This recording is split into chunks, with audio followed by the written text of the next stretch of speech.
जरा सोचिए, भारत के ज्ञान का एक ऐसा विशाल खजाना है, एक ऐसी जगह जहां देश के सबसे ब्रिलियंट माइंड्स का काम इकट्ठा किया गया है, लेकिन वो दुनिया की पहुंच से बाहर था।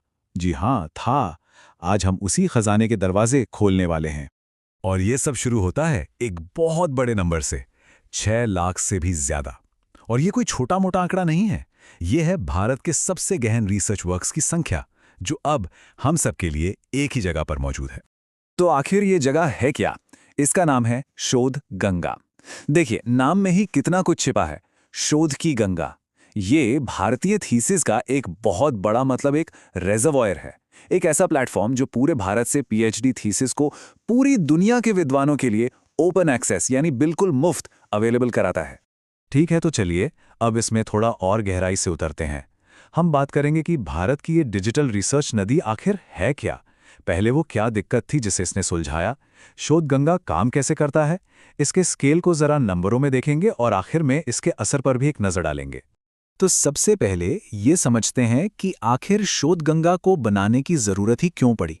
वो कौन सी प्रॉब्लम थी जिसे ये सॉल्व करता है? क्या होता है जब ब्रिलियंट आइडियाज बस कहीं बंद रह जाते हैं? डिजिटल एक्सेस से पहले की दुनिया सोचिए। सालों की मेहनत, जबरदस्त पीएचडी रिसर्च, वो अक्सर होता क्या था कि यूनिवर्सिटी की लाइब्रेरी की 4 दीवारी में ही बंद रह जाती थी।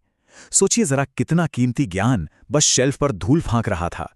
दुनिया भर के दूसरे रिसर्चर्स, स्टूडेंट्स या कोई भी जिसे क्यूरियोसिटी हो, उन तक ये पहुंच ही नहीं पाता था।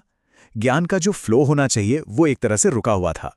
और बस इसी प्रॉब्लम के एक बहुत ही पावरफुल सोल्यूशन के तौर पे सामने आया शोध गंगा।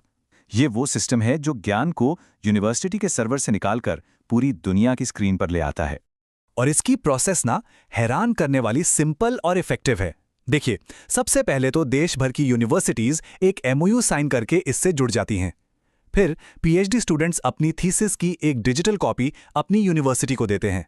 इसके बाद यूनिवर्सिटीज इन थीसिस को शोध गंगा के मेन रिपोजिटरी पर अपलोड कर देती हैं और बस आखिरी स्टेप में ये सारा का सारा ज्ञान पूरी दुनिया के लिए खुल जाता है।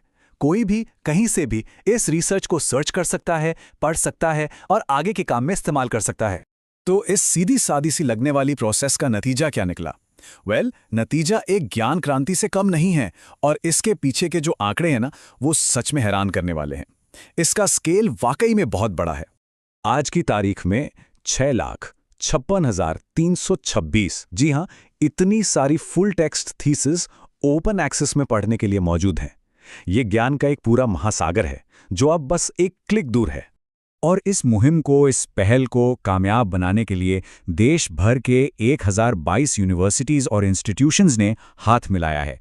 ये दिखाता है कि एकेडमिक कम्युनिटी ने इसे कितने खुले दिल से अपनाया है। और ये चार्ट देखिए, ये कितना बढ़िया तरीके से दिखाता है कि कौन सबसे ज्यादा कंट्रीब्यूट कर रहा है।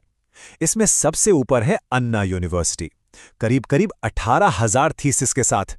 उसके ठीक बाद मद्रास यूनिवर्सिटी और कलकत्ता यूनिवर्सिटी हैं। ये सच में एक कलेक्टिव एफर्ट है। लेकिन शोधगंगा सिर्फ एक डिजिटल लाइब्रेरी या एक आर्काइव भर नहीं है। इसका असर इससे कहीं ज्यादा बड़ा है। ये एकेडमिक इंटेग्रिटी और ग्लोबल रिकॉग्निशन तक जाता है। इस असर को समझने के लिए ना, शोध गंगा और शोध शुद्धि, इन दोनों के रिश्ते को समझना जरूरी है। इसे ऐसे देखिए, अगर शोध गंगा ज्ञान का एक विशाल भंडार है, तो शोध शुद्धि उस भंडार का गार्ड है जो उसकी पवित्रता की रक्षा करता है।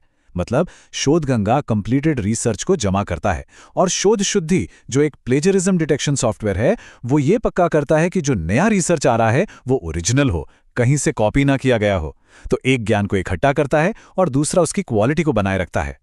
और इस कमाल के काम को पूरी दुनिया में सराहा गया है। 2017 में इसे वॉशिंगटन डीसी में एक बहुत ही प्रेस्टीजियस लीडरशिप अवार्ड मिला, और फिर 2019 में भारत सरकार ने भी इसे एडुशाइन एक्सीलेंस अवार्ड से सम्मानित किया। ये अवार्ड साबित करते हैं कि भारत का ये इनिशिएटिव ग्लोबल स्टेज पर कितना इंपॉर्टेंट माना जाता है। तो ये सब हमें एक बहुत ही एक्साइटिंग सवाल पर लाकर खड़ा कर देता है ना। जब 6 लाख से भी ज्यादा ब्रिलियंट माइंड्स का काम, उनका रिसर्च एक साथ एक नदी की तरह बह रहा हो, तो ज्ञान के इस गंगा में ऐसी कौन सी नई खोजें, कौन से नए आइडियाज छिपे हैं जो बस खोजे जाने का इंतजार कर रहे हैं।